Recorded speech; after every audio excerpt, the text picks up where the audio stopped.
Dear students, आज हम समुदाय पारिस्थितिकी या कम्युनिटी इकोलॉजी के बारे में चर्चा करेंगे। तो कम्युनिटी या समुदाय को समझने से पहले हमें पॉपुलेशन या समष्टि या जनसंख्या को समझना आवश्यक है। तो एक ही जाति के पादपों के समूह को समष्टि या जनसंख्या कहते हैं। तो जनसंख्या के अंदर एक ही जाति के पादप पाए जाते हैं। अब कम्युनिटी किसे कहते हैं या समुदाय किसे कहते हैं? तो जब दो या अधिक प्रकार की जातियों के पादप का जो समूह होता है उसे हम समुदाय या कम्युनिटी कहते हैं। अर्थात पादपों का एक समूह जिसके अंदर दो या अधिक जातियों के पादप पाए जाते हैं उसे हम कम्युनिटी या समुदाय कहते हैं।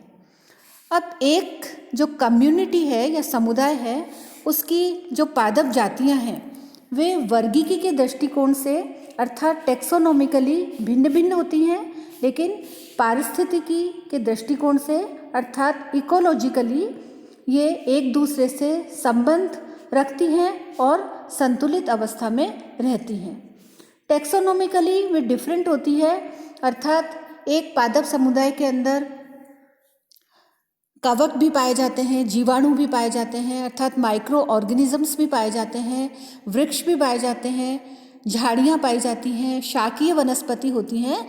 तो ये सभी जो पादप जातियाँ हैं वे वर्गीकी के दृष्टिकोण से सब अलग अलग हैं, लेकिन फिर भी वो एक पादप समुदाय का निर्माण करती हैं, क्योंकि उनकी जो एनवायरनमेंट या जो वातावरण से जो आवश्यकताएं होती हैं, अर्थात जो क्लाइमेटिक फैक्टर्स हैं, जो सॉइल है, वो सभी जो आवश्यकताएं हैं वो उनके समान होती है। अर्थात ये जातियां पारिस्थितिकी के दृष्टिकोण से एक दूसरे से संबंधित रहती हैं और फिर ये एक संतुलन बना करके रहती हैं।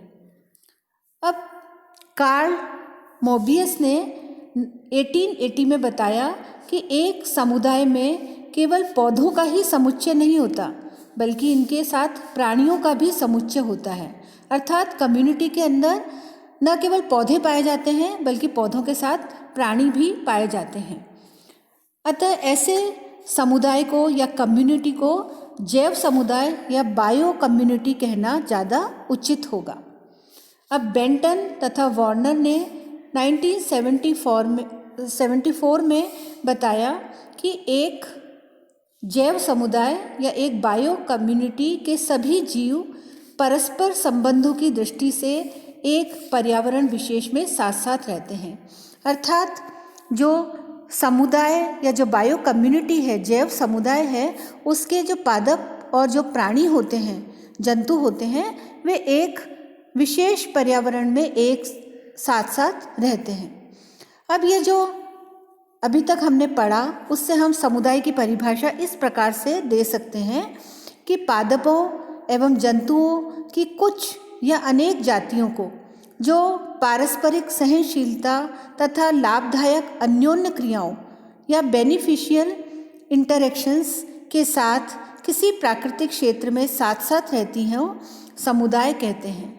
अर्थात समुदाय के अंदर पादप और जंतुओं की कुछ जातियां रहती हैं या अनेक जातियां रहती हैं, उनके बीच में पारस्परिक सहनशीलता होती है तथा उनके बीच में लाभदायक अन्योन्य क्रियाएं या बेनिफिशियल इंटरैक्शंस होते रहते हैं। तो इस प्रकार की कम्युनिटी इसे हम कम्युनिटी या समुदाय कहते हैं। अब हम पढ़ेंगे कम्युनिटी इकोलॉजी के कुछ कैरेक्टरिस्टिक्स, जिनमें से फर्स्ट है वृद्धि, स्वरूप एवं संरचना, ग्रोथ, फॉर्म एंड स्ट्रक्चर। किसी समुदाय में अनेक वृद्धि रूप या ग्रोथ फॉर्म्स पाए जाते हैं। जैसे ये ग्रोथ फॉर्म्स या वृद्धि स्वरूप हैं वृक्ष या ट्रीज, क्षुप या श्रब्स, शाक या हर्ब्स, मॉसेस इत्यादि। अब प्रत्येक जो वृद्धि स्वरूप है उसमें कई प्रकार के पौधे हो सकते हैं। जैसे यदि हम वृक्ष वृद्धि स्वरूप को लें, अर्थात किसी समुदाय के अंदर हम ट्री वृद्धि स्वरूप को यदि हम कंसीडर करें तो इसमें हमें सदाबहार वृक्ष दिखेंगे, बड़ी पत्तियों वाले वृक्ष दिखेंगे तथा छोटी पत्तियों वाले वृक्ष दिखेंगे। तो ये सभी जो वृद्धि रूप हैं ये पादप समुदाय के स्ट्रक्चरल पैटर्न या संरचनात्मक ढांचे को निर्धारित करते हैं। अब पादप समुदाय में ये जो विभिन्न वृद्धि रूप हैं, जैसे कि ये ट्रीज़ हैं, श्रब्स हैं, हर्ब्स हैं, मॉसेस हैं, तो ये विभिन्न वृद्धि स्वरूप हैं। तो ये विभिन्न वृद्धि स्वरूप जो हैं वो इनकी जो व्यवस्था है वो दो प्रकार से होती है। एक तो होती है क्षैतिज पर्तन हॉरिजॉन्टल लेयरिंग या ऊर्ध्वाधर पर्तन वर्टिकल लेयरिंग। अब हम कम्युनिटी के दूसरे गुण जाति विविधता या स्पीशीज डाइवर्सिटी की बात करते हैं।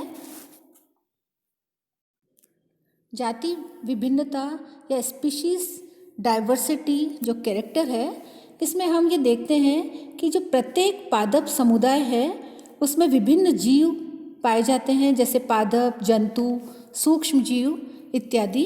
तो इनसे पादप समुदाय गठित होता है और ये सभी जो जीव हैं ये एक दूसरे से वर्गीकीय दृष्टि से भिन्न होते हैं, लेकिन ये पारिस्थितिकी दृष्टिकोण से सब समान होते हैं।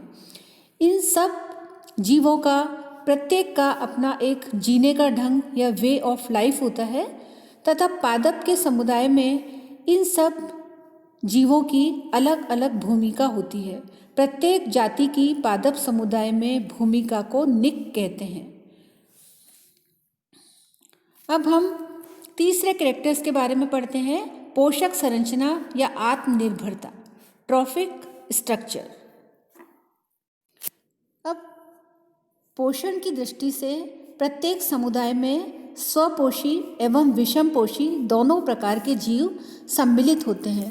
स्वपोषी जो कि अपना भोजन प्रकाश संश्लेषण के द्वारा स्वयं बना लेते हैं और विषमपोषी जीव ऐसे होते हैं जो अपने भोजन के लिए किसी अन्य स्रोत पर निर्भर करते हैं। तो ये दोनों ही तरह के प्राणी, स्वपोषी और विषमपोषी, ये दोनों मिलकर के प्लांट कम्युनिटी या पादप समुदाय का निर्माण करते हैं और पादप समुदाय को आत्मनिर्भर बनाते हैं और पूर्ण संतुलित बनाते हैं। अब नेक्स्ट कैरेक्टर है अनुक्रमण या सक्सेशन। प्रत्येक समुदाय के विकास का एक इतिहास होता है और सभी पादप समुदायों में समय के साथ दिशात्मक परिवर्तन होते हैं, जिसके फलस्वरूप समुदाय परिवर्धित होते हैं। समुदाय का दिशात्मक परिवर्धन ही अनुक्रमण कहलाता है। तो समय के साथ साथ किसी प्लांट कम्युनिटी के अंदर चेंजेस आते रहते हैं और इसके परिणाम स्वरूप जो समुदाय है वह परिवर्धित होता रहता है। इस प्रोसेस को हम अनुक्रमण या प्लांट सक्सेशन कहते हैं। अब नेक्स्ट कैरेक्टर पढ़ते हैं हम, प्रभाविता या डोमिनेंस। कम्युनिटी के प्रभाविता या डोमिनेंस जो कैरेक्टर है उसमें हम यह देखते हैं कि एक पादप समुदाय की जो समस्त जातियां होती हैं उनके पौधे समान महत्वपूर्ण नहीं होते हैं। कुछ ही पादप समुदाय की प्रकृति का निर्धारण करते हैं। ये पादप समुदाय पर नियंत्रणकारी प्रभाव डालते हैं। इनको हम प्रभावी जातियां या डोमिनेंट स्पीशीज कहते हैं। तो कुछ जातियां अधिक प्रभाव रखती हैं तो कुछ पादप जातियां कम प्रभाव रखती हैं समुदाय पर। अब जो प्लांट कम्युनिटी है वह ओपन या क्लोज्ड हो सकती है, विवृत या सवृत हो सकती है। तो जब कम्युनिटी में जीवों की सघनता ज़्यादा नहीं होती और इसमें समय समय पर दूसरे जीव स्थापित हो सकते हैं तो ऐसी कम्युनिटी को हम ओपन या विवृत कम्युनिटी कहते हैं। लेकिन जब कम्युनिटी के अंदर जीव बहुत अधिक सघन होते हैं तो नए जीवों का समावेश नहीं हो सकता, तब हम ऐसी कम्युनिटी को क्लोज्ड कम्युनिटी या सवृत कम्युनिटी कहते हैं। अब अभी तक हमने जो प्लांट कम्युनिटी के बारे में पढ़ा है, इस विवरण से यह स्पष्ट हो जाता है कि प्रत्येक जीव समुदाय या बायो कम्युनिटी या प्लांट कम्युनिटी आत्मनिर्भर होती है, निश्चित संरचना वाली होती है, जाति भिन्नता वाली होती है और सभी जातियां एक ही आवास के अंदर रहती है और एक दूसरे से संबंधित रहती हैं और संतुलन की अवस्था में रहती हैं।